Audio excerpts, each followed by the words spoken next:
Welcome back to The Real Grind, guys. This is the part where we talk about real estate while we see one of the best cup of coffees ever. And you know, we drink so much coffee here that sometimes we just got running in circles. Italo, how is your vision? You have 2020? I'm not sure if I have a 2020, but I would say it's decent. Okay, so we're gonna do a test right now. Oh my God. So read it for me. Not ready for that. So we have a table here. We're gonna read the letter. So let's see. You're gonna read this one right here. The bottom one? Yeah. That's not even how far they do it at DMV. Oh yeah, no, it's pretty close, man. Okay, can you do this one? Yeah. LDC. Now I can see it. Now I can see it. LDCE. I think that's an OTEF. Fail. What was it? Was it a G or oh? It's a G. I got one wrong. Let's get the show started because today is going to be super special because we have people that know a thing or two about eyes. Just saying. Let's get the show started. Waking up to success.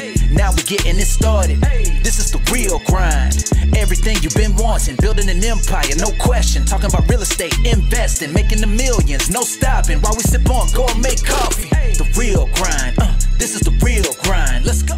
All right, they are amazing entrepreneur couple. They eye doctors, philanthropics, international speakers, investors and syndicators, #1 Amazon best-selling authors, founder of Blacksteel Investments. They have diversified the portfolio over $600 million in real estate, 7,300 units in development projects and hotels. They're also 2 successful practices in Dallas, Texas. We welcome on the stage Dr. Jaime Gonzalez and Dr. Hoa Nguyen. Welcome to the stage. Let's go!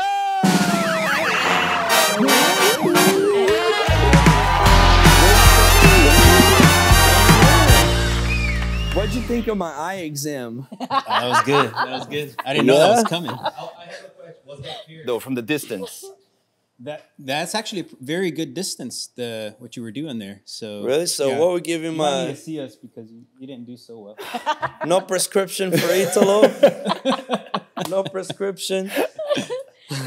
Guys, thank you so much for being here. I really appreciate it. You know, I'm a fan of you guys, man. And actually, when I started in this business, you know, you guys are already doing it, and you know, you guys always show up, and wow, you're always at this smile, and you guys just cool people, man. So thank you first for the friendship and for you guys' live, and welcome to the show. Oh, thank you, and we appreciate you and Delia so much. You guys are beautiful people.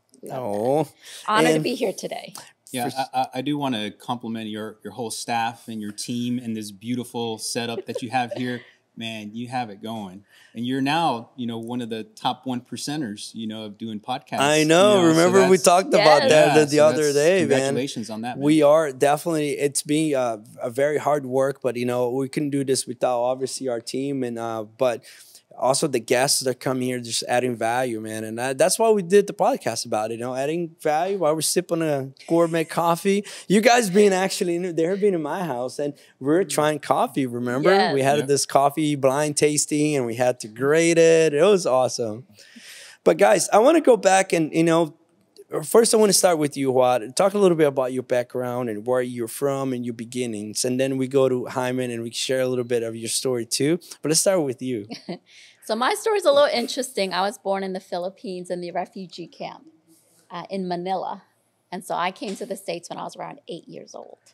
And so I've traveled all over. So when people are like, where are you from? I'm like, where do I even answer that, right? Because I come from so many places, moved around quite a bit. Started working by age 10. Wow. So young entrepreneur working in the restaurant business. So been in all different industries. But by trade, you know, Jaime and I are eye doctors. 18 years. Can you believe that? 18 years. years He injected already. my eye 18 years and I fell in love. Can you believe that? Well, hold on. I know that story, but we're going to hold out, man. And I want to hear that story too. But Jaime, what about you? Tell me a little bit about your background. So I'm an immigrant from Mexico, and I came to the States whenever I was 6 years old. We had $50 in our pocket, just enough for 2 tanks full of gas to make it to Irving, Texas, a suburb of Dallas. Oh wow! And so yeah, it was tough growing up. You know, it was like 9 or 10 people in a 2-bedroom house, and with my uncle and my aunt. and it was tough to make ends meet. You know, for my parents. You know, I tell the story of me helping my dad going into dumpsters. So I was a dumpster diver. You know, whenever I was like 11 years old. And so I did that for a little while, and you know, my parents sat me down, and they said, "Hey, you know, this is not for you. You know, you need to straighten up, get it very, very smart, and start doing something for your life." You know, so. But yeah, and we got started, and why, like for you, and obviously you guys are eye doctors. Was that the desire from a young age? You had the kind of like, oh, I want to be a doctor, or was that you were already set? You know, some people do very in a young age, like I want to be an eye doctor from the beginning, right? But is that something you guys had it on you, or well, is this for something? Jaime is different. My story, I didn't really know at the beginning. You know, I knew that the food industry, I was working 70, 80 hours on average, in addition to going to school. So I knew that, like, my mom never was allowed to go to school because she was a girl. And so I knew that I wanted to have the opportunity. They came to America so that we could have better opportunities. Right. And so I really didn't know I wanted to become a doctor per se, but I was an entrepreneur at heart. And through college, I took a summer job, and I actually worked in an optometry clinic. And that's how I got introduced into the world of optometry. I went to college starting off with international business marketing and management. And that's what I was pursuing at the time because I wanted to do business. Right. And I wanted to travel the world. And I was like, how can I combine the two? And then when I worked in the optometry clinic, I really enjoyed eyes. And I was like, wow, this is really a great way for me to still become a doctor and have entrepreneurship and combine the two. And so that's the journey I took. And so I was in school and I did a double major in cell and molecular biology and psychology. And then 2.5 years into college, I decided I'm going to go optometry. And so I switched gears a bit, but I love it. You know, it's been a really great journey. But no, I did not know, like, as a child, like Jaime, that I was going to become a doctor. Wow, that's awesome. You know, I didn't know that you were entrepreneurs since the beginning, and you wanted to do a business. Yes. Well, obviously you're a businesswoman now, so it kind of worked out. It was the eye doctor was a distraction. I'm just kidding. That was awesome. What about you, man? You know, I knew in fifth grade that in fifth grade that I wanted look to at be an eye doctor. the opposite sides, man, of the story. You know, that's so cool. And it's you know, I was doing an eye examination, you know, and at the nurse's office in fourth grade, I remember I couldn't see the board, or I couldn't see the letters that they showed me. So, but I figured, okay, just memorize the letters, right? So in fifth grade, I was trying to do the same thing, but the nurse told me, don't read the bottom line, read the second from the bottom. And I didn't memorize that one. So that's amazing. Can you believe he was cheating and memorizing? I know. And, you know, so I needed, you know, correction, right? And so I went to the eye doctor in town, and I had a great experience. I needed a pretty high prescription. So it just completely changed the way I thought about vision, right? You had a good experience because the doctors. Yeah. And then probably a couple of days later, I started going to the library of my school and just checking out books about eyes. And so I got into it, you know, very, very quickly. And I already knew. Wow, they fixed your vision. You instantly became smart. Yeah. Right? I was passing my class awesome, now. Right? That's amazing, dude.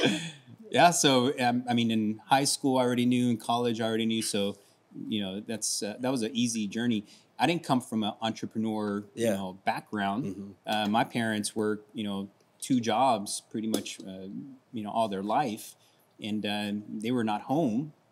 So it's like you got to figure it out, right? And that's what we talk about. You know, I like the name of the show because the grind for us, that is one of the things that made us successful. You know, we had that grind and that grit, and, you know, going to school for many years, and then also diversifying to other entrepreneur positions, that grind and that grit is what's got us here today. So, Absolutely, man. I mean, the perseverance from all of us immigrants, right, to come here to this country and full of opportunities, but you need to really grab it and, and make it something out of it. Man, I appreciate the story. That's awesome. Thanks for sharing. Like, I knew this episode was going to be great. So I've been trying to call these people, by now, that's what I'm saying. A successful entrepreneur, they travel for a living now. They're just everywhere. And I'm trying to get them to the show. They're like, I'm traveling this weekend. But I'm so glad they worked out. I mean, really, truly love you guys and love this story. But guess what time it is? Is it coffee time? It's coffee time. Yeah, let's go.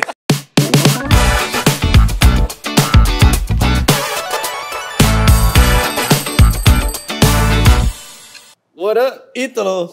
They're a little bit more experts than they usually because they're being in my house. I can't see you. I don't know why. It's all blurry right now. Yeah, exactly. I failed my test and I'm instantly blind. How you doing? Thank you so much for coming. Thank you so much. How you doing, brother? Thank you so much. Talk to these folks right here. But Italo, the same experience that you had in my house. So Italo used to drink the worst coffee you can possibly think with lots of sugar until he made it to my house. And look at him now. Yeah. It's like he's a coffee doctor. I don't want to call myself a doctor, but everything started at his house. Same experience that you guys had. But I stopped drinking coffee for a long time. For the longest time, I refused to drink coffee because I despise very hot beverages because I always burn my tongue. I'm one of those guys that whenever I eat, whenever I drink something, I'm fast. My mom would always complain, like, why are you eating so fast? I put so much love on that. It was like, because it's good, like I'm done. And same thing with coffee. So I always go to people's house, and then whenever they serve me coffee, I always burn my tongue, and that was it. I would be pissed for the rest of the day because my tongue is gone, So whenever I went to his house, the experience that I had in there with the coffee, I was like, okay, this is different. But me, Eder, I talked about this, like we were putting sugar on our cup without him seeing it. So he just found this out this year. I just told him, but we're putting sugar on ours. And then fast forward to last year, that's when everything kind of just unfolded, And I really enjoyed the fact that both of you really like coffee. And today we're going to try something that's going to be interesting. So this one right here, a lot of you at home probably have heard of this name. You've probably seen it in the store, right? Have you seen it? yes. Yeah. So very popular, very famous in Colombia. And Dani brought this for us. So she got it at the airport. So a lot of times you're rushing through airports and you have the option of buying a local coffee. So she brought us this, and we're going to give this a try. Okay. So because you guys like coffee, we like coffee. Dani, I'm sorry, but we're probably going to be super honest with this. So if it's not good, we're going to bring Dani on the stage. And Dani, to take it back. Take it back to the airport. Right. So let's give this a shot. It's going to be interesting. So I got both of y'all's right there. And this is the real grind, guy. Let's be honest with this. Let's see. Okay, y'all ready? Ready. Ooh.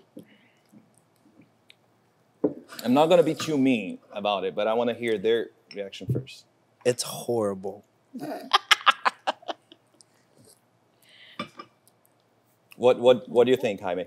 It's really bad. Not just the fact that it's old, but it's yeah.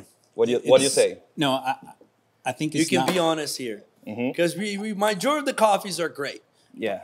Yeah, I mean, we do drink a lot of coffee, a lot of varieties. This definitely is not one of my favorites. It's just very tart. The back of the palate is pretty much messed up. You're not hurting our feelings. We don't own Juan Valdez.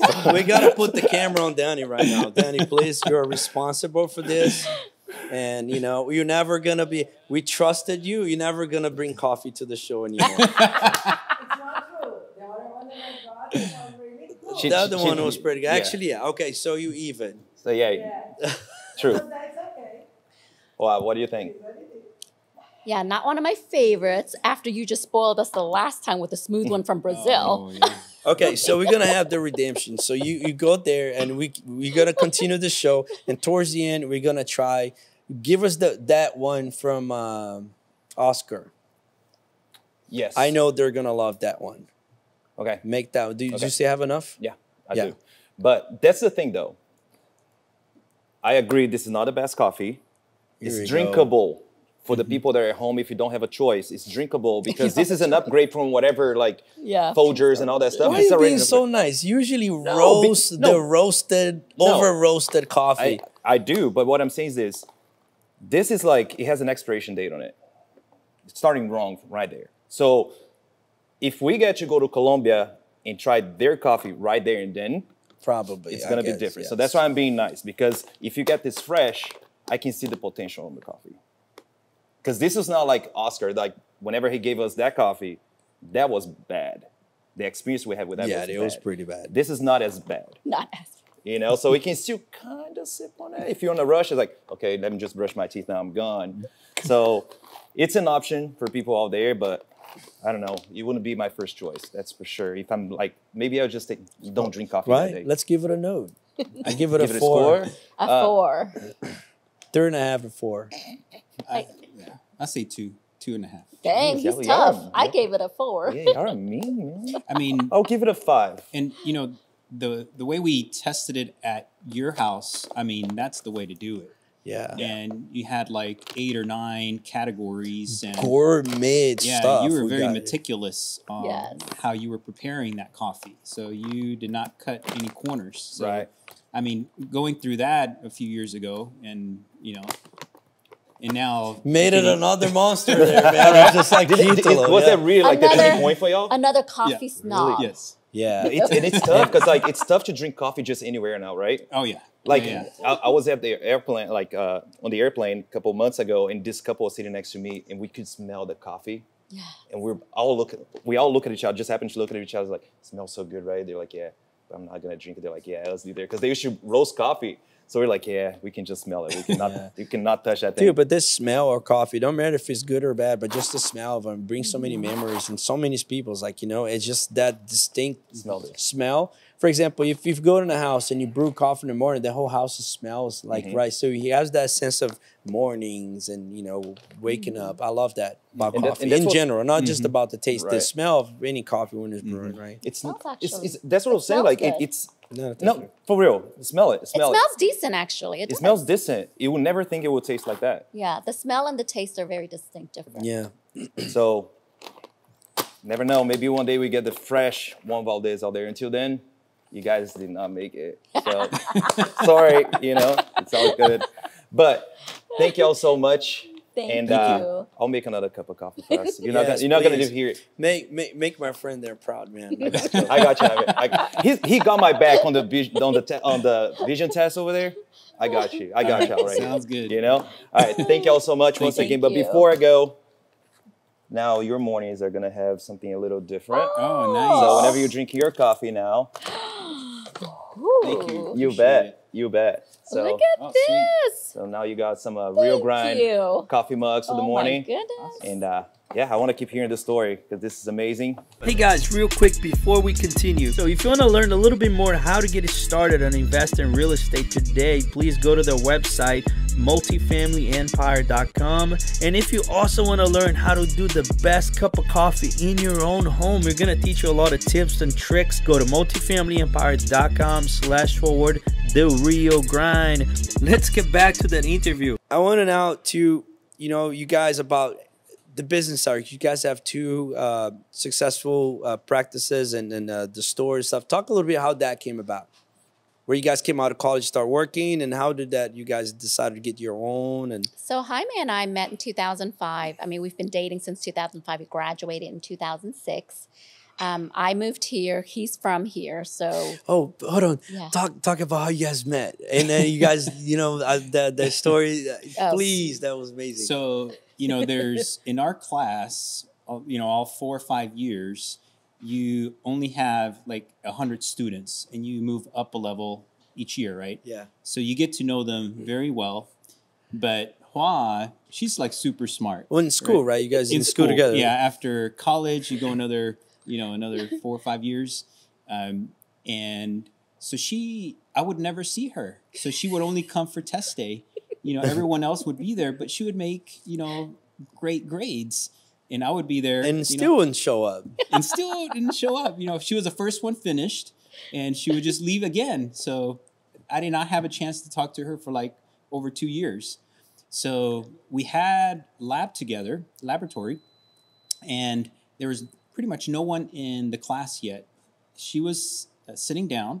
I sat right next to her. I was like, I'm going to talk to her right here. Yes. And that lab ended up being injecting each other's eyeballs with syringes, like real syringes, and inserting like saline in the eye to practice. Even my hands start sweating just to hear that right now. And to practice on, for patients in the future. And so you get close very quickly, right? Because you're right here, and then the other person's right here. So you feel doing the eye contact stuff, eye to eye. Yeah. No, and then we did a good job, on each other. She liked how I injected her. And it was a great injection. Oh my God. Hey. And then I knew that she liked bowling, and so I invited her out bowling, and she bowled a 200 game on me. So she brought her own ball, her own shoes. She curved the ball, and she whooped me. Right. So I was like, oh, this is a challenge. Right. So, and then that's how we started to, date. Just because of bowling and injecting each other. That's the king getting better than that. The show's over, guys. Thank you very much. Let's all go home. It's been great. That's awesome, dude. What an experience, dude. Right? That's great. Wow. But allow me to inject your eyeball? No, I'm good. Good. Maybe put a drop of caffeine in my eye. Wake you up. Pick you up. Yeah. That's great. And when you guys then from college, you guys graduated, and then so we graduated 2006, moved here, and we were $350,000 in debt. We came out, and you graduate in May. We don't officially start working till like mid or end of July. And we are running out of student loan money to live off. And so we moved here to Arlington, 1 bedroom, C-class apartment, right? And so we're like, man, how much do you have in your bank account? He literally had like $200 left. I'm like, we just paid the month's rent. I was like, well, we got to start working because we don't have enough to pay the next month's rent. I mean, we got to start working, right? And you can't work because you need your license, right? So there's a 2 or 3 month gap. Right. Until you can actually see patients and start working. Yeah, but because for when you do the test, you live for the license, and then holy so cow. Ramen noodles, man, we soup up ramen noodles every which way. There's 1,000 recipes for ramen ways noodles. We were cooking ramen noodles up. Dad and I ate a bunch that would still eat us sometimes, and it's like a gourmet thing. And I was like, just have ramen noodles. Yep. But we started working we fortunately were able to get a full-time position at a private practice. Each of us in different clinics. And our goal was to have our own clinics within the 4 to 5 year time period. And so traditionally, you're offered 5 days a week. But Jaime and I, we were picking up what we call relief work. And so picking up extra work days. I see. So we worked every Saturday and Sunday. And we were doing 7 days a week. We would do 21 day streak and then have a 1 day break. And so we didn't change our lifestyle and have fancy cars. Once we started making a 6-figure income, we didn't start living in a nice house or buying a new car. He still drives his 2004 Toyota Sequoia. I still drive a 2008 car. And, we didn't have lifestyle inflation. So we're very intentional about investing and saving our money so that we would buy that practice. And we did that for 4.5 years working for another doctor until we were able to buy our own practice. Wow. And so, Eyepieces was something that was it was a franchisee that you guys bought? So we bought it. It's a private practice, but it's only 2 locations. Okay. And so they're not franchised, it's just 2 of those. But we bought it from an existing doctor. And Jaime and I probably looked at 20 different practices, but we really are good about this intuition and gut instinct. And so 12 years ago was when we came upon our Dallas location in Uptown, and literally they were posting the practice for sale, and he saw it. We called the owner, and I went the next day and went to go scope it out, and literally called him and said, "This is it. This is the practice. Had the feeling. Put your money in, put the deposit." And he hadn't even gone over to look yet. But next day we came in, we put our deposit, and I mean, and it's done so well for us since then, right? 2011. So buying the first practice and then the second one came about. Was how long the period of time after the first one? 2.5 years after that. It's nice. 2.5 years after that, we purchased our second practice. But we were able to buy our first home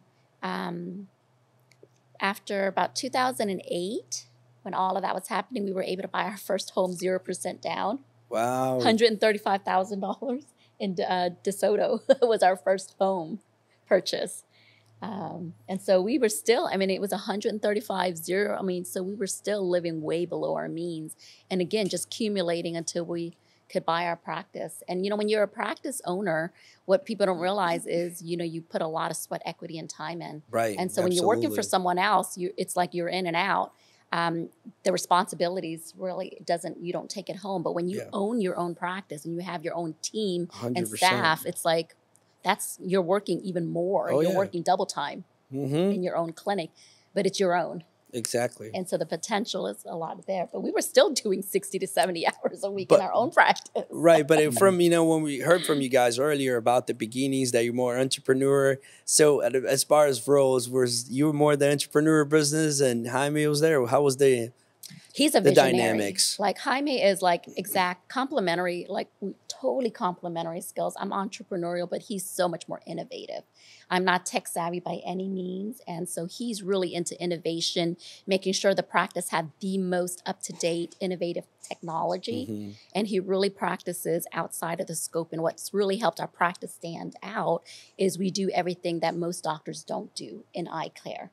And so whether it's like heavily focused on medical optometry, and we have all the technology that most eye doctors combined do not. And so we invest heavily in our people and invest heavily in our equipment and technology. And Jaime is such a visionary.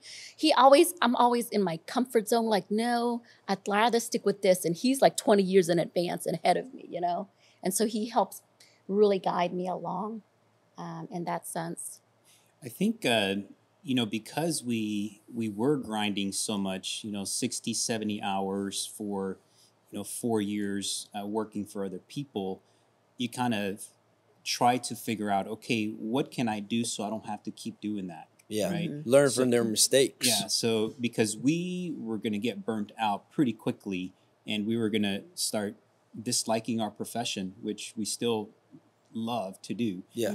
And so you look ahead and say, okay, what can I do and to kind of combat that? Or so we figured out a way, okay, how can we see less patients but do more on that particular patient? Whenever we were practicing, we would see, 30, 40, 50 patients, but now we see a third of that, or maybe a quarter of that sometimes. But it's not how many you see, is who you see. So who's coming into your practice and what can you do the best for that particular patient to maximize, your revenue, but take care of them the best that anyone else can. Quality over quantity, Yes, right? absolutely. And that prime customer service and everything else, Man, obviously the success of being, on the grind and being perseverance is where you guys were today. But I met you guys over the real estate, right? I know you guys for that. And you guys just created also an empire, like a massive real estate portfolio. Talk to me a little bit about how did the real estate now started? I'll let Jaime share that, the real estate, because he wanted to scale practices. So yeah, that's what I wanted to do. You had 2 practices, and I was like, I have it down. Let me go ahead and replicate this. Yeah, 2, 3, 4 more, right? And whenever I had everything planned out, I came up to Hoa, did a presentation. Because put some slides. Yeah, we're gonna have a board meeting. Because you have to, you're seeing it, a different way, compared to a different person, right? So you have to put it on paper or, Sure. Yeah. 100%. So they can see your vision, Yeah. right? And that's just not for practices. That's for anything else, right? And so I was like, look, this is what this is what I'm looking at. And she gave me what I call the Heisman, you know, like the Heisman hand in the face type of thing. And yeah. And she's like, stop right there. I don't want any more She practices. cut you off in a presentation? You're all suit up and, you know, nice PowerPoint slides, you know, with the clicker in the hand. It's like, stop it. But yeah, and she's like, I don't want any more practices. I don't want to continue to work, you know, so many hours, you know, and because we're going to be working more in the practice compared to working on the practice, you know, and being a true entrepreneur, which we like to call is like overseeing, you know, all your businesses, right? Instead of working in your business so much, you can work on your businesses and having even smarter people that have complementary tasks do better than you. Absolutely. Right? So, and that's what we've been able to do. It's, you know, we've hired, you know, 4 doctors and that are fantastic. And the first year we're, you know, very nervous on hiring other doctors and kind of letting them run the day-to-day operations. Mm-hmm. But, you know, they did better than we did that first year. And also you manage and you get to measure, you know, if you measure, you can, you know, do great things, right? Yeah. And you get to measure everything. You're more meticulous and you can, you know, move. Do more KPIs, be strategic. Exactly. Yeah. And so, yeah, the first year, they did more than we did. And we're like, wow, you know, that was a big mindset shift for us, you know, because that's a lot of people that are in business, you know, they said, I'm not replaceable. Oh, right. Yes, you are. No, exactly. A lot of us, like in the beginning, when we, especially our first business, right? And especially when you're professional, you do that thing so well, and you think nobody can do what I do. Mm-hmm. But, you know, that's a misconception that, you know, having more people sometimes, like you said, you can do better than you do. Mm-hmm. And some of the tasks, you know, to help out in a business and, you know, by owning a practice, you guys learn very quick is about accounting, about payroll, about taxes, about operations, paying stuff, right? That just itself, like, you know, takes all away from being a professional to doing that stuff.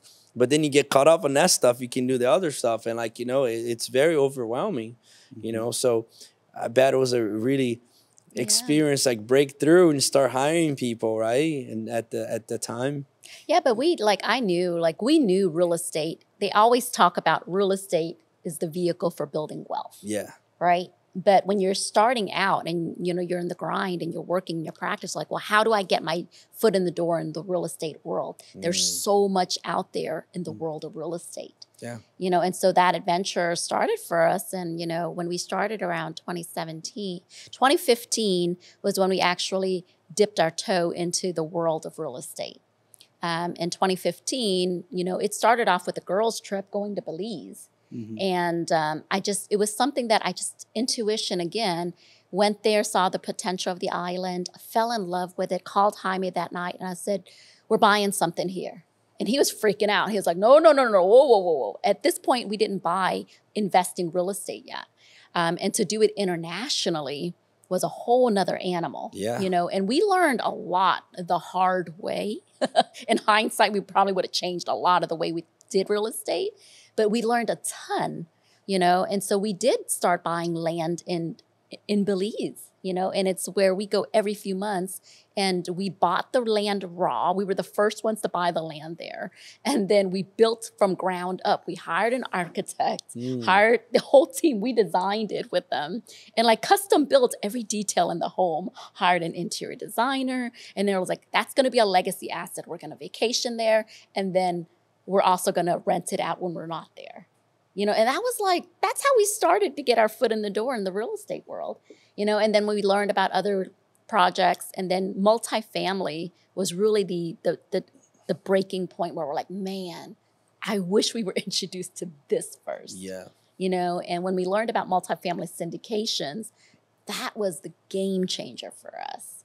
When we're like, wow, we can really utilize our actual money from our practices and have our money work for us and leverage other people with experience to buy these large assets where we're not putting in all the work. Like we were putting all the work and money and time into our real estate when we were doing it solo.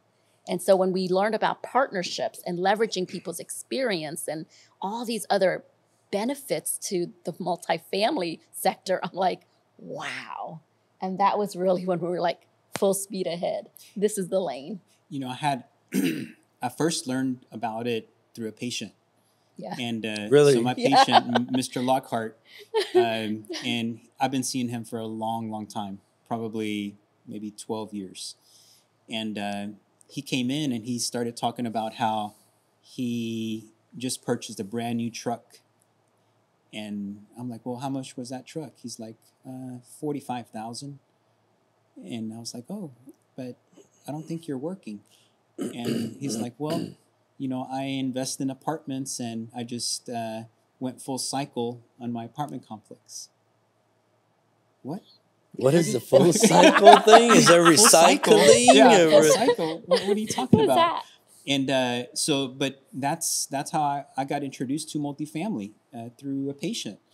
And so, you know, every time I see him, you know, I thank him for it. You know, it's like, you know, I want to thank you. And We're in you know, full cycle ourselves. Yeah, that's right. But yeah, it's, you know, it's the relationship. You know, a lot of the things is just about relationships and nurturing that relationship and, you know, watering it. And, you know, so it's that's why he, you know, he was able to open up with me because I've been seeing him for a long time. But then I went up to Hoa and for the presentation, like, I have another idea, you know, and she's like, you know, you're crazy, you know. She's I think I laughed at him when he was talking about this whole multifamily thing, and I was like, It's funny. Some people say multi-level marketing. Yes. You know, in your mind, you're just like, sounds like a scam to me. Yeah. Well, and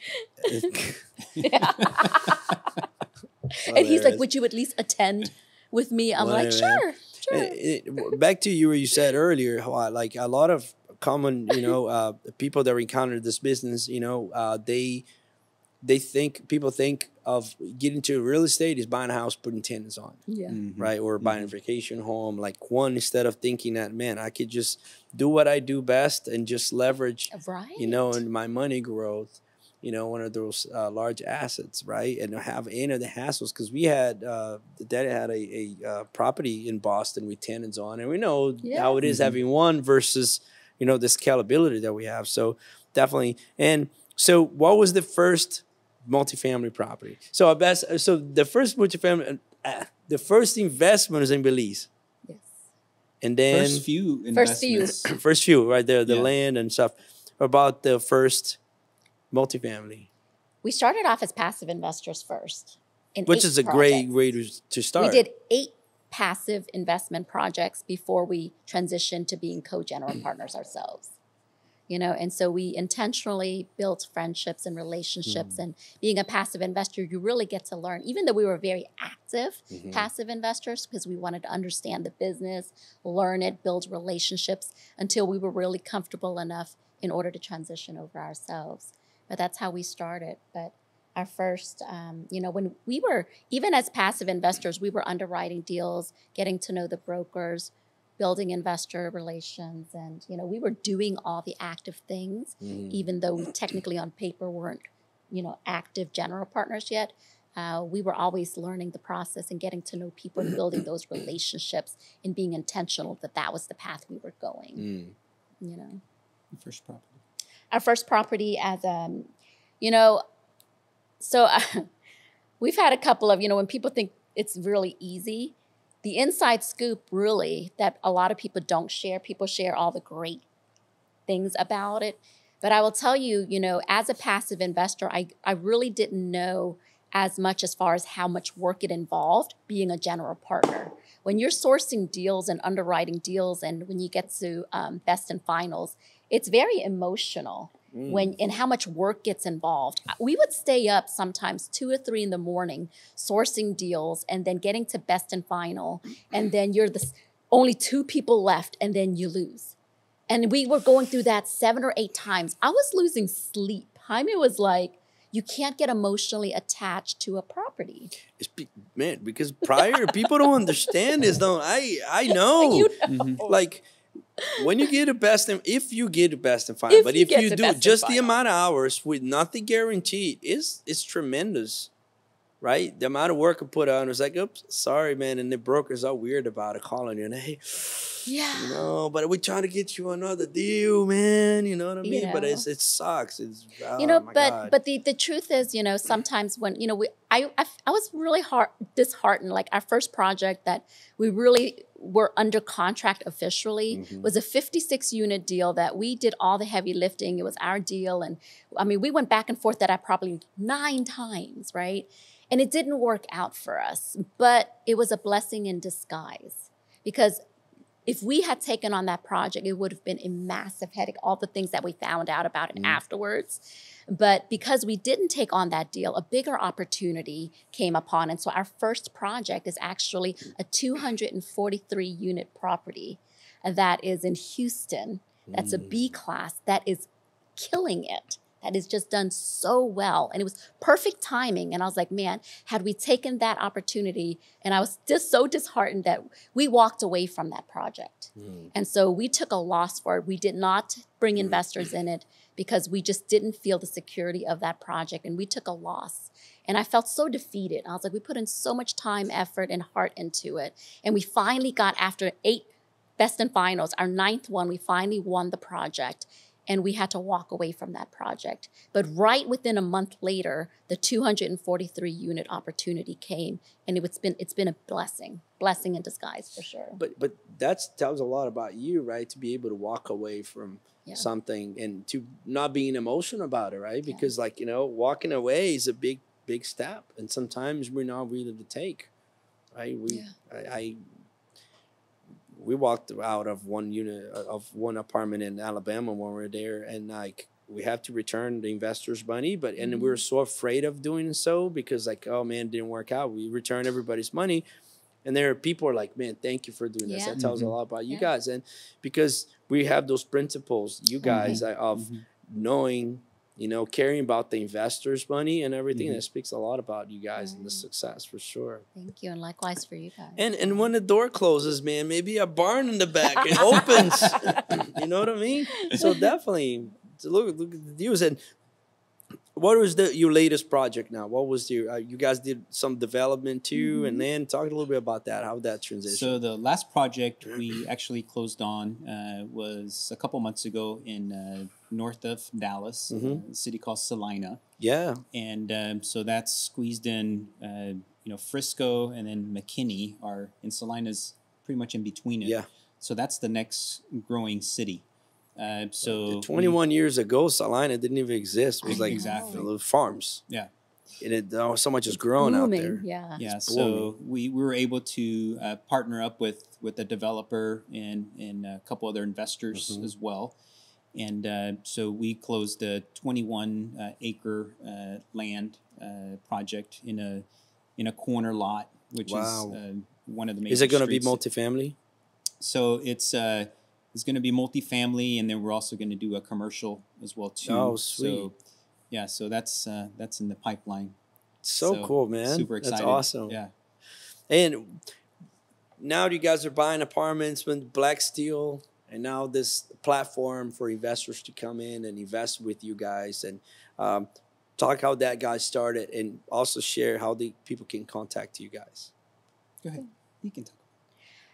You know, so when we saw how little people understand and know about syndications and how to invest and passively have their money work for them, and once we saw the benefit of that, and we go and speak a lot now, you know, the past 2 years, we go on a lot of stages to educate and people, because we realize there so many people just don't know. And inspire as well. Right, and inspires to just share the story and just to educate. And that's why we started Blacksteel Investment Group, so that we can educate and so that we can teach people and walk them through the ropes if they want to have different investment opportunities and learning, because it's about time freedom. You know, Jaime and I now, people joke that they see us all over the world, you know, but it was a lot of sacrifice on that. And now we have time and financial freedom, but it took a lot of the front legwork, right? And we want to provide people that opportunity too, to have people be able to have their money work for them, to be able to grow their wealth, right? Not just financial freedom, but time freedom, and to have the combination of both so that they can do bigger things and whatever. It's about freedom in general, right? It's just creating the life that you want to have, and having more diversification is really the key. But that's been our passion. And so now we go educate the youth. Anybody who's willing to listen, we will go and talk to them, you know. But to get in touch with us, we have a website called passivewealth23.com or blacksteel23.com. We'll put the links down below so you guys can click it, learn a little bit about the Hoa and Jaime and their amazing platform. And, you know, and the education is the key for this industry, because like I said earlier, a lot of people think about investing and think about, oh, I got to buy a house, I have to do all the work, you know, and there's a better way to invest with folks like yourselves that really care about, you know, the investment. Plus, what the thing I love about the most, and I'm sure you guys are, I know you guys are very aligned with us to care about that community. You know what I'm saying? And like, that's where it's definitely making a difference. You know, that's where our passion is right now, especially since we have that time freedom, is how much value you can give to someone else without expecting anything in return. Right. And so that's what we've been saying the last couple of years for us, is like, provide value, value, value. Don't expect anything in return. You're not going to get disappointed if you kind of think that way. And so now we're, okay, what else can we do? How can we have a bigger footprint in the community? You know, and we want, our vision is to have financial literacy centers for kids, you know, in our apartment communities. So that way the kids, if you start off a kid, if they know how to do their finances early on, I think they're going to have less problems as they get an adult. 100%. You know, so if you start them early, so we're starting to educate, you know, we're going to the inner city to help. And of course, we're involved in a lot of charity work, but, you know, what else can we do? Yeah, it's good to give, you know, money, but what else can you do? Right. So, and that's, sometimes money is not the answer either. You can help a lot more sometimes with money. Just the teaching, speaking, inspiring. And I see you guys doing a lot of stages, and that's why we did this podcast, through your story, success story from beginnings to where he's at, that they also could do it, being successful. You know, 2 years ago, Hoa she would lose sleep to do a 30-minute presentation. We were at a multifamily mastermind, and she couldn't sleep for 3 days to do our 45-minute presentation. I was there. Yeah, and you were the camera man there. Yes, and now she's like speaking all over the world. She's not even doing presentations anymore. I'll just show up. Yeah, so it's like, you know, it can change in a matter of minutes, right? And now she wants to have that ripple effect, right? So how, if you have a great message, if you have a great story, we say, don't go to the grave with your story. You know, you got to share that. Open up. Yeah, you're doing a disservice to other people by not sharing, you know, your story and everything that has gone right with you, but also share a lot of things that haven't gone right. Because if there were seminars that taught everything that went wrong, I think I would learn quite a bit, right? Versus learn more. Yeah, you end up learning a lot more. Yeah. But yeah, that's what we're passionate about now. It's like, you know, seminar, how the shit hit the fan. Come learn. Come learn. I think you would sell a lot of tickets, right? Yeah. I don't know. The people would be like, I don't want to learn, you know, that kind of stuff. It's just awesome. Well, guys, this has been awesome. But the the guests want to learn a little bit more about you guys. So this is the Spilling the Beans with Jaime and Hoa. Let's go.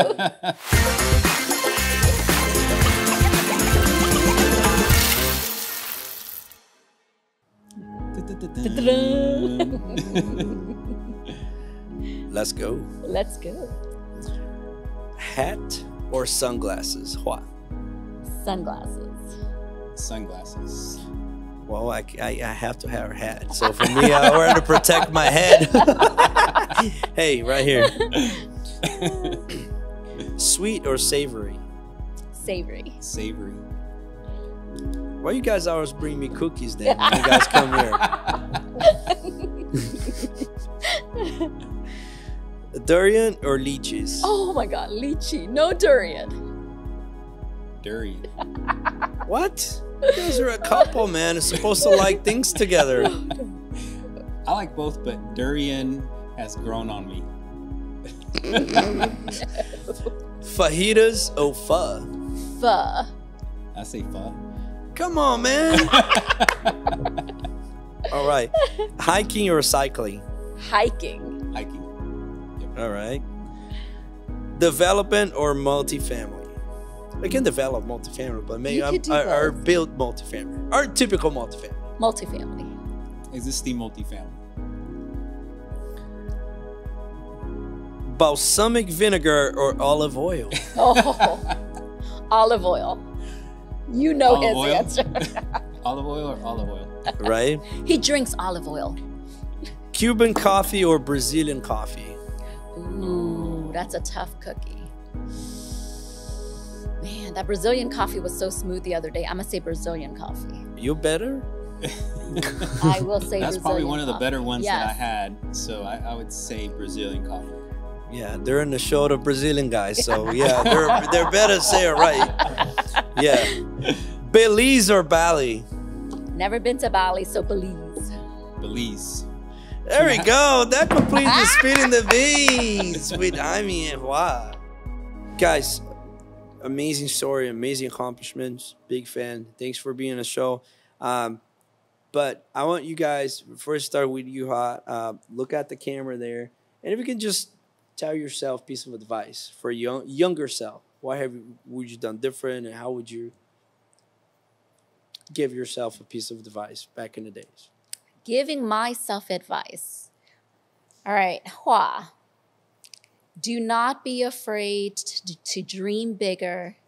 You are worth it. You are enough. And you can do anything that you absolutely put your mind and heart into. That's what I would tell my younger self. Got goosebumps, man.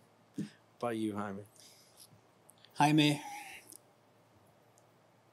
invest in relationships, especially the very positive ones, and leave negative relationships behind because they'll weigh you down. Let's go. Let's go. Beautiful, guys. You know, that part is actually, you know, this ending, I was talk about it, like when you talk, just have that moment of just like pretend you're talking to yourself back then. It's just you. Then when you find, remember we talked about event, they'll tell you mistakes, right? We know our mistakes. And I was like, we can pass it on to our children, we can pass it on to the others and to ourselves, make us a better person to acknowledge that. Right. And like, you know, like the growth. But this is it's going to be the redemption time that Ito's going to come in here and bring us some decent coffee. We'll make it quick. And this is the second coffie time, number two. Second coffee time. I can't let them leave with a bad. I know, exactly. I was actually embarrassed of the coffee. Thank you so much. You're very welcome. Here's one more. So this is probably gonna taste It smells good. a little different than the last time because it's probably cooled down a little more. Okay. So let's see. Let's see. Oh my God, night and day, dude. Oh my So God. floral. It's Huge like difference. drinking a tea. Huge difference. That's what's cool about the coffee that I tell people. Like good coffee, let it cool down. Let it cool down. You're gonna get more flavor, more notes. Bad It's coffee. so floral, It's so floral and so very smooth. Oh, good. This is like a combination of tea and coffee Yeah. together. Absolutely. Yeah. Yep. So Oscar, much. once again, my brother, Deliver, man. You know, I've been Yes. Oscar. I've been referring you coffee a lot, man. You better send some more coffee my way because I'm really fan of your coffee. Good Absolutely. job. You guys have redeemed it. Regina. We did. Salud. We did. Salute. There you go. All right. Thank y'all. Oh, thank you I so guess much. I'm leaving it at peace right now. I can go to sleep. Yes. Guys, thanks for the friendship. Thank you. Congratulations on all the success. I'm so honored, Deli and I, and our whole team to be part of y'all's lives and have you guys come here to the show. And hope our friendship continues, you know, and this is the real grind. Oh, thank you. Thank you so much for having us. Very proud of you and your success and Delia's success as well. Thank you Yes, guys. we You are guys are part of so, it. you know, you guys are so genuine, and I mean, we are so happy for both of you. And I mean, what you guys are building and what you're sharing, it's, man, I'm so proud of you guys. Thank you. Thank you. All right. Great experiences like this only here in the real grind, man. There's real people in the real grinders right here. Let's go. And as always, hold on. This is the real grind. Let's go. Thank you for watching. Thank you for listening. I cannot even wear this thing. Thank you so much for all your love, for sharing your love, giving us a like on Instagram, give us a like on this video. It really supports us. But let me remind you, this episode was sponsored by Green Empire Landscaping. So if you have a big property out there, if you want to make it look amazing, look it up. The Green Empire is the way to go. It's gonna make your property look absolutely stunning. So as I always say, actually, let me rewind a little bit. What's your vision? What are you looking forward to? Don't lose focus, ever, ever, ever. Don't lose focus, unless these guys. Don't lose the focus, man. Be focused on the top line. I mean, this line is a lot better, though. And that's the harder it is, the better the outcome. I try to cheat. Jaime told me his trick, but the other trick he's showing me the second line too, so I wasn't ready for that. But again, thank you so much, guys. I really appreciate you. Appreciate the love. This is the real grind. Let's go. Waking up to success, now we getting it started. This is the real grind. Everything you've been wanting, building an empire, no question. Talking about real estate, investing, making the millions, no stopping. While we sip on gourmet coffee.